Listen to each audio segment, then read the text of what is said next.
Go to see the Lord Hamlet? There he is. To Polonius. God save you, sir.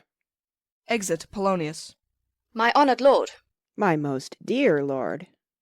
My excellent good friends. How dost thou, Guildenstern? Ah, Rosencrantz! Good lads, how do you both? As the indifferent children of the earth. Happy in that we are not over-happy. On Fortune's cap we are not the very button. Nor the soles of her shoe? Neither, my lord. Then you live about her waist, or in the middle of her favours? Faith, her privates we. In the secret parts of fortune. Oh, most true, she is a strumpet. What's the news? None, my lord, but that the world's grown honest. Then is doomsday near. Your news is not true. Let me question you more in particular. What have you, my good friends, deserved at the hands of fortune, that she sends you to prison hither? Prison, my lord? Denmark's a prison. Then is the world one. A goodly one, in which there are many confines, wards, and dungeons, Denmark being one of the worst. We think not so, my lord. Why then 'tis none to you, for there is nothing either good or bad, but thinking makes it so. To me it is a prison. Why then your ambition makes it one. 'Tis too narrow for your mind. Oh God, I could be bounded in a nutshell, and count myself a king of infinite space, were it not that I have bad dreams.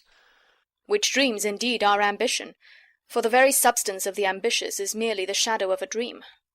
A dream itself is but a shadow. Truly, and I hold ambition of so airy and light a quality, that it is but a shadow's shadow. Then are our beggars' bodies, and our monarchs and outstretched heroes the beggars' shadows. Shall we to the court? For by my fay I cannot reason. We'll wait upon you. No such matter. I will not sort you with the rest of my servants, for to speak to you like an honest man, I am most dreadfully attended. But in the beaten way of friendship, what make you at Elsinore? To visit you, my lord. No other occasion. Beggar that I am even poor in thanks. But I thank you.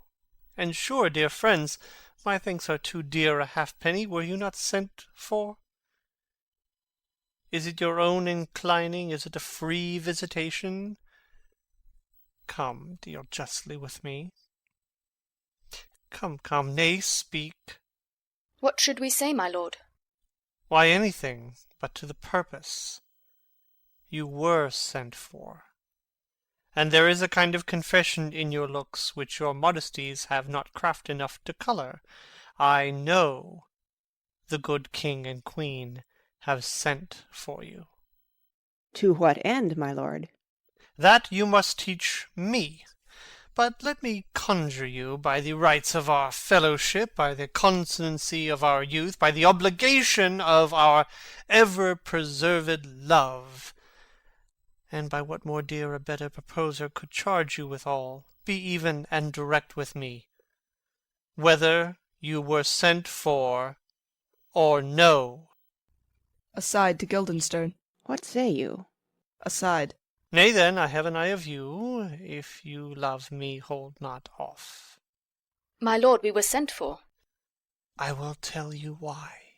So shall my anticipation prevent your discovery, and your secrecy to the king and queen moult no feather. I have of late, but wherefore I know not, lost all my mirth, foregone all custom of exercises, and indeed it goes so heavily with my disposition that this goodly frame, the earth, seems to me a sterile promontory. This most excellent canopy, the air. Look you, this brave o'erhanging firmament, this majestical roof fretted with gold and fire, why, it appears no other thing to me than a foul and pestilent congregation of vapours. What a piece of work is man! How noble in reason, how infinite in faculty and form and moving, how express and admirable. In action, how like an angel. In apprehension, how like a god. The beauty of the world, the paragon of animals. And yet, to me, what is this quintessence of dust? Man delights not me. No, nor woman neither, though by your smiling you seem to say so. My lord, there was no such stuff in my thoughts. Why did you laugh, then, when I said, man delights not me? To think, my lord, if you delight not in man, what Lenten entertainment the players shall receive from you. We coted them on the way, and hither they are coming to offer you service. He that plays the king shall be welcome. His majesty shall have tribute of me. The adventurous knight shall use his foil and target, the lover shall not sigh gratis. The humorous man shall end his part in peace, the clown shall make those laugh whose lungs are tickled o'er the sere, and the lady shall say her mind freely, or the blank verse shall heart for't. What players are they? Even those you were wont to take delight in, the tragedians of the city. How chances it they travel? Their residence, both in reputation and profit, was better both ways. I think their inhibition comes by the means of the late innovation. Do they hold the same estimation they did when I was in the city? Are they so followed? No, indeed, they are not. How comes it? Do they grow rusty? Nay, their endeavour keeps in the wonted pace, but there is, sir, an aery of children, little Iasses, that cry out on the top of question, and are most tyrannically clapped for't.